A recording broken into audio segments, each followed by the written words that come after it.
안녕하십니까? 오늘은 윤석열 전 대통령의 내란 및 체포방해 혐의 공판 소식을 심층적으로 전해드립니다.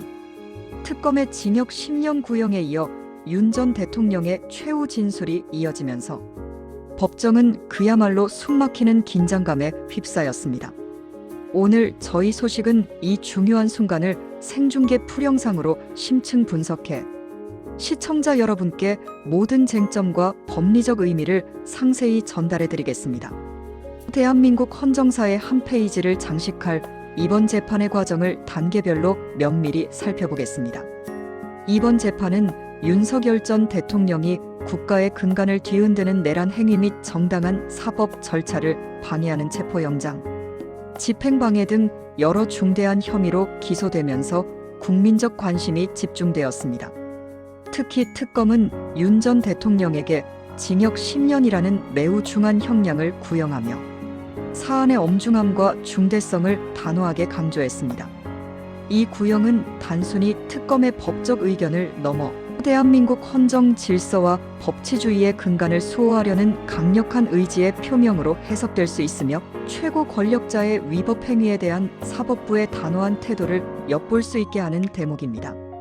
특검은 윤 전 대통령이 국가의 안전과 질서를 무너뜨릴 목적을 가진 조직적 반란 행위를 주도했다고 주장하며 공수처의 정당한 체포영장 집행을 부당하게 방해한 혐의 역시 명백하다고 강조했습니다.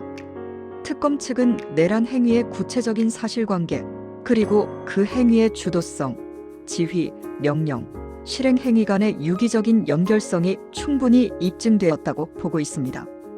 특히 내란 혐의에 있어 행위의 목적성과 구체적 실행 여부가 법리적 판단의 핵심 쟁점인데 특검은 이를 입증하기 위해 방대한 양의 증거 자료와 함께 다수의 증인 진술을 제시해왔습니다. 이 과정에서 특검은 윤 전 대통령의 행위가 단순한 정치적 발언이 아닌 국가 전복을 목적으로 한 구체적인 실행 계획의 일부였다는 점을 부각하는 데 주력했습니다. 이러한 특검의 강력한 구형 직후 윤석열 전 대통령은 직접 법정에 서서 자신의 입장을 소상히 밝히는 최후 진술에 나섰습니다. 윤 전 대통령은 조금 길어질 것 같다며 재판부의 양해를 구하고 장장 59분 동안 자신의 결백을 주장하는 진술을 이어갔습니다. 최후 진술에서 그는 거대 야당이 국회의 발목을 잡아 국정마비와 권력 분립의 붕괴를 초래했다고 주장하며 자신이 취했던 계엄 선포 조치의 정당성을 강하게 강조했습니다. 비상사태의 원인이 국회와 거대 야당에 있다는 주장을 펼치며 자신의 행위가 국가 운영 과정에서의 불가피하고 정당한 판단이었음을 역설했습니다. 그는 자신의 행동이 헌정 질서를 수호하기 위한 고뇌에 찬 결정이었음을 여러 차례 피력했습니다. 특히 공수처 체포영장 집행방해 혐의에 대해서는 전면 부인하며 이는 계엄 해제 이후 자신을 내란 혐의로 몰아가려는 정치적 시도라고 강력히 비판했습니다. 그는 대통령의 권위와 직무를 가볍게 생각하는 처사라며 검찰과 특검을 향해 날선 비판을 쏟아냈습니다. 또한 자신에게 적용된 공소장을 코미디 같은 얘기라고 깎아내리며 정치적 의도를 가지고 자신을 억지로 엮어 기소했다고 주장했습니다. 더 나아가 검찰 특검 측이 만들어 놓은 운동장에서만 축구를 할 수 없는 것이라며 이번 수사가 정치적 수사이자 정치적 재판임을 분명히 하며 법원이 정치적 압력에 휘둘리지 않는 공정한 판단을 내려줄 것을 호소했습니다. 이러한 최후 진술은 피고인의 마지막 변론권 행사로서 재판부가 최종 판결을 내리는 데 있어 피고인의 입장과 사건을 바라보는 태도를 이해하는 매우 중요한 자료가 됩니다. 비록 최후 진술 내용 자체가 직접적인 증거의 효력을 가지는 것은 아니지만 재판부의 양형 판단, 즉 형량을 결정하는 데 있어 법원의 고려 대상이 될 수 있다는 점에서 그 중요성을 간과할 수 없습니다.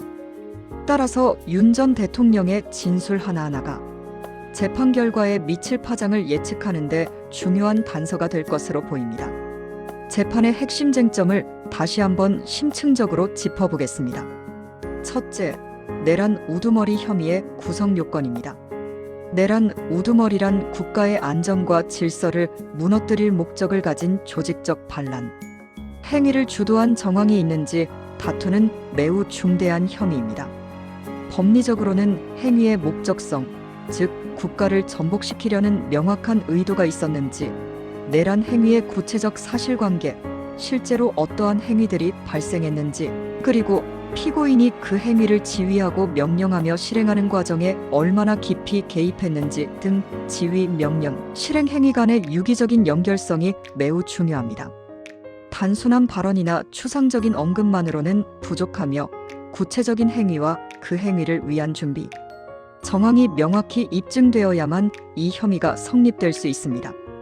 윤 전 대통령 측은 의도, 목적, 실행이라는 내란의 세 가지 핵심 요건이 모두 충족되어야 하는데 그 요건이 결코 충족되지 않는다고 강하게 반박했습니다. 그는 자신의 발언이나 상황 해석이 과장되거나 단편적으로 재단되었고 실제로 구체적인 실행 행위나 조직적인 지휘, 명령은 없었다고 주장하며 혐의를 전면 부인했습니다. 둘째, 체포영장 집행방해 혐의입니다. 이 혐의의 핵심은 윤 전 대통령이 공수처 등 수사기관의 적법한 체포영장 집행을 부당하게 방해했는지 여부입니다. 체포영장은 형사소송법상 적법한 절차를 거쳐 법원에서 승인될 때만 법적 효력을 가지며 이러한 정당한 영장 집행을 방해하는 행위는 공무집행방해죄가 될 수 있습니다. 또한 방해 행위의 실행 형태나 강도에 따라 처벌 수위가 크게 달라질 수 있습니다. 윤 전 대통령 측은 체포영장 집행 과정에서 물리적 혹은 조직적인 방해를 지시한 적이 없으며 당시 현장 상황은 대통령 경호 및 안전 문제와 영장 집행의 절차적 적법성에 대한 이견이 있었을 뿐이라고 설명했습니다. 그는 영장 집행의 적법성이나 절차성에 대한 문제 제기는 공무집행방해가 아니라 헌법상 보장된 권리이자 정당한 절차 다툼이라는 취지로 반박했습니다. 셋째, 증언과 정황 증거의 신빙성 판단 문제입니다. 이번 재판에서는 여러 차례 증인 신문이 이루어졌으며 특히 여인영 전 국군방첩사령관 등 주요 증인들이 계엄 관련 진술을 했다는 보도가 있었습니다. 법원은 이들의 증인 진술과 함께 제출된 관련 자료들이 사건의 사실관계를 규명하고 혐의를 구성하는 데 얼마나 실질적으로 기여했는지, 그리고 법원이 이러한 증거들을 합리적인 의심 없이 신뢰할 수 있는 정황으로 볼 수 있는지를 종합적으로 판단해야 합니다. 법리적으로는 증언만으로 유죄를 판단할 수는 없으며 증언의 신빙성을 객관적인 다른 자료, 즉 물증이나 다른 증인들의 진술과 연결하여 교차 검증하고 판단해야 한다는 것이 확고한 기본 원칙입니다. 윤 전 대통령 측은 일부 증언에 대해 기억의 오류나 해석의 차이가 있을 수 있으며 단순히 정황 증거들을 연결하여 과도한 결론에 이르렀다고 주장했습니다. 또한 문서나 메모 등 간접 자료들은 맥락 없이 왜곡되게 해석되었다고 강조하며 증거의 신빙성에 의문을 제기했습니다. 이번 재판에서 특검은 윤석열 전 대통령의 내란 및 체포방해 혐의가 충분히 입증되었으며 이러한 행위들이 대한민국 사회 질서와 법치주의에 미친 피해가 심대하므로 징역 10년이라는 중형이 적정하다고 강력히 주장합니다. 반면 윤 전 대통령은 최후 진술에서 개인적인 의사와 당시의 상황, 설명을 통해 모든 혐의를 전면 부인하며 자신의 책임론을 다투려 했습니다. 그는 본인은 내란이나 체포방해를 지시하거나 주도한 사실이 없으며 문제된 사안들은 국가 운영 과정에서의 불가피한 판단이나 절차 문제였을 뿐 결코 범죄로 볼 수 없다고 강조했습니다. 또한 대통령으로서의 모든 결정은 헌법과 법률의 테두리 안에서 이루어진 것이며 정치적인 판단을 형사처벌로 전환하는 것은 매우 신중해야 한다고 법원에 간곡히 호소했습니다. 그는 법원이 형사법의 엄격한 증명 원칙을 철저히 지켜달라고 요청하며 장기간의 수사와 재판 과정에서 입은 명예와 신뢰 훼손을 언급하고 공정한 판단을 내려줄 것을 호소하며 진술을 마무리했습니다. 재판부는 윤석열 전 대통령 측의 증인 신문 요청과 선고, 연기 요청을 모두 기각했습니다. 다른 재판부에서 심리 중인 내란 우두머리 재판과 별개로 본 재판의 선고가 가능하다는 입장을 명확히 밝혔으며 예정대로 다음 달인 2026년 1월 16일 오후 2시에 최종 선고를 진행할 예정입니다. 한편 특검은 이번 재판과는 별개로 윤 전 대통령이 추경호 전 원내대표에게 전화를 건 이유, 2차 계엄 해제 국무회의를 열지 않으려 한 점, 그리고 당시 한덕수 전 국무총리에 대한 혐의 등을 추가적으로 수사할 가능성도 시사했습니다. 이처럼 이번 재판은 단순히 한 인물의 유무죄를 가리는 것을 넘어 향후 대한민국 사법 시스템과 정치 질서에 지대한 영향을 미칠 중대한 사건으로 기록될 것입니다. 시청자 여러분께서 꼭 기억하셔야 할 핵심 내용은 다음과 같습니다. 첫째, 특검의 구형은 재판부가 최종적으로 판결한 형량이 아니라 특검이 법원에 요청하는 일방적인 형량이라는 점입니다. 이는 특검의 의견일 뿐 법원의 최종 판단과는 다를 수 있습니다. 둘째, 최후 진술은 피고인의 개인적인 의견이나 입장 표명으로서 판결의 사실 인정과는 직접적으로 구별되는 부분입니다. 이는 증거로 채택되지 않으며 법적 판단에 직접적인 영향을 주지는 않지만 양형 판단, 즉 형량을 결정하는 데 있어 재판부가 참고할 수 있는 간접 자료가 될 수 있다는 점에서 그 의미가 있습니다.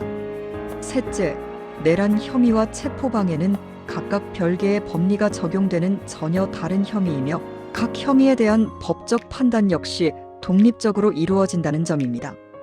이 두 혐의가 동시에 다루어지고 있지만 각각의 구성 요건과 입증 책임은 엄격하게 구분됩니다.